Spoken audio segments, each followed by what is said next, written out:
You wake up, and before your feet even hit the floor, your hand is already reaching for your phone. Notifications, headlines, someone else's emergencies.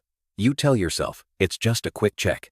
5 minutes, 10. Suddenly the morning feels rushed, noisy, slightly behind. And there's this quiet thought you don't quite name. Why do I feel like I'm always catching up? Maybe it's you. Maybe it's someone you know. But what if the first 30 minutes of your day are secretly training your brain how to feel about your entire life? Stay with me, because there's a simple morning practice that, done for 30 days, doesn't just change your habits. It changes how you see yourself. Think about how most mornings actually begin. Not with intention, but with interruption. A sound jolts you awake. Light floods your eyes. Information pours in before you've even remembered who you are today. Your brain, still half in dream mode, is forced into problem solving. And the wild part? You call this normal. But psychology would call it conditioning, because whatever comes first gets the deepest groove. Picture this. Day 1. You wake up and do something that feels almost wrong in 2026. You don't react. You don't consume. You don't perform. You choose one deliberate action before the world gets a vote?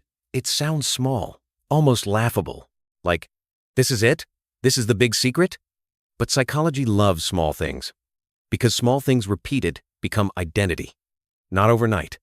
Quietly. Relentlessly. There's a type of person who starts their mornings in defense mode. Alarm goes off, cortisol spikes, brain scans for threats, messages, deadlines, expectations. Their nervous system never really stands down. Coffee doesn't wake them up. It just sharpens the anxiety. By noon, they're tired without knowing why. What's happening is called anticipatory stress. Your brain is rehearsing problems before they exist. It's like shadowboxing with the day. When the first thing you do every morning is react, you teach your mind that life is something happening to you. No wonder you feel tense. No wonder rest feels undeserved. For 30 days, this person replaces reaction with intention. Same wake-up time, same responsibilities. But the first action is chosen, not triggered, and slowly, the brain learns a new rule. I am not late to my own life. Then there's another profile, the mental sprinter. You wake up already planning, optimizing, replaying conversations that haven't happened yet. You haven't brushed your teeth, but you've mentally lived through lunch, the meeting, the awkward moment tonight, and how you'll explain yourself. Your mind is impressive, fast, creative, and exhausting. Psychologists call this future self-overload. Your brain burns energy simulating outcomes instead of inhabiting the present. The morning practice here is grounding. One task, one physical sensation, feeling your feet on the floor, writing one honest sentence, stretching without a goal, not productivity. Presence. At first, it feels boring, almost irritating, but boredom is the doorway. After a couple of weeks, something shifts. Thoughts slow down. Decisions feel cleaner. You start trusting that you don't need to outrun the day to survive it. Another type wakes up with a quiet heaviness. Not dramatic, not a crisis, just a low-level dread that sits on the chest like fog. Mornings feel gray, even on sunny days. This isn't laziness. It's often learned helplessness. Past efforts didn't pay off, so the brain stopped expecting change. Motivation advice bounces right off. For this person, the morning action is proof. Something small but visible. Make the bed with care. Step outside for 2 minutes. Drink a glass of water, like it matters. The psychology here is powerful. Evidence beats motivation every time. Each completed action whispers, I move things. After 30 days, the heaviness isn't magically gone, but it no longer runs the show. You start meeting the day with a little more spine. Then there's the high-functioning autopilot. You're good at life, efficient, reliable. People trust you. And yet, something feels oddly flat. Mornings blur together, because every day starts the same. Rush, routine, results. The issue here is identity diffusion. When days lack personal meaning, the self goes quiet. You do everything right and still feel slightly absent. The practice for this type is reflection before input. One question each morning. What kind of person do I want to be today? Not goals. Character. Calm. Honest. Curious. Over time, actions align. Conversations change. Boundaries firm up. You don't just do your life. You inhabit it. Here's the part most people miss. The practice itself matters less than the message it sends.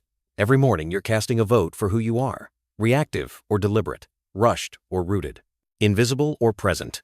30 days is long enough for your nervous system to believe you. Long enough for others to notice subtle shifts in how you speak, how you listen, how you carry yourself. Long enough for you to feel slightly unfamiliar, in a good way. You won't become a different person. You'll become a clearer one, less scattered, less hijacked, more you, before the noise. And once you've felt that, it's hard to go back. There will be resistance. Your brain will negotiate. I'll start tomorrow. I don't have time. This isn't doing anything. That's not failure. That's the habit loop, fighting for relevance. The old routine wants its throne back, and that's how you know it's working. Real change doesn't announce itself with fireworks. It shows up as discomfort before clarity. Around day 7, you might feel restless. Around day 14, oddly emotional. Memories surface. Old desires poke their head up. This is your mind recalibrating. When you stop flooding it with input, it starts processing what it's been carrying. Don't rush this part. This is where insight lives. This is where you realize how rarely you've been alone with yourself. By day 20, something subtle happens. You start waking up differently. Not earlier, not happier, just steadier. The day feels like something you're entering, not being thrown into. Your reactions slow by half a second. That half second is everything. That's where choice lives. That's where confidence is born. And by day 30, other people might comment, "You seem calmer. You're different lately." They won't know why.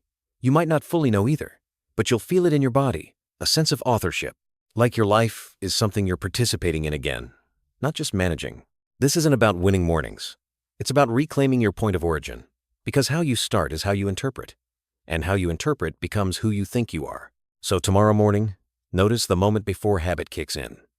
That tiny gap where you usually reach, scroll, rush, or worry.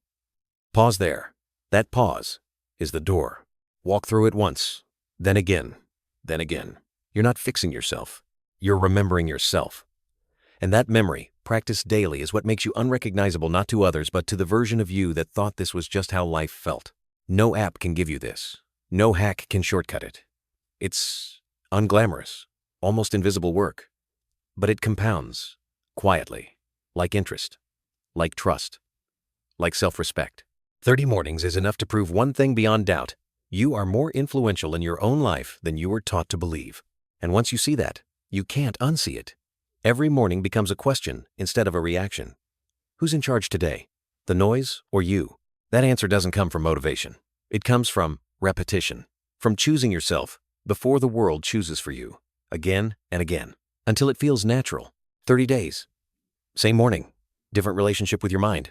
That's the experiment. And experiments don't require belief, just participation. See what happens when you stop giving your best attention to everything else first. See what happens when you give it back to yourself. That's the real challenge and the real reward. Everything else is just noise. You don't need more information. You need a beginning. This is one. Take it. Not tomorrow, not someday. This morning counts, even if it's messy, imperfect, and quiet. Because beginnings don't ask for confidence, only presence. And presence is something you can choose right now, before anything else tries to choose you. That choice, repeated, becomes a line you cross, then a place you stand. And that place, slowly, becomes home. Breath. If you enjoyed this video, don't forget to like and subscribe. Subscribe to the channel for more videos like this. Hit the like button if this helped you.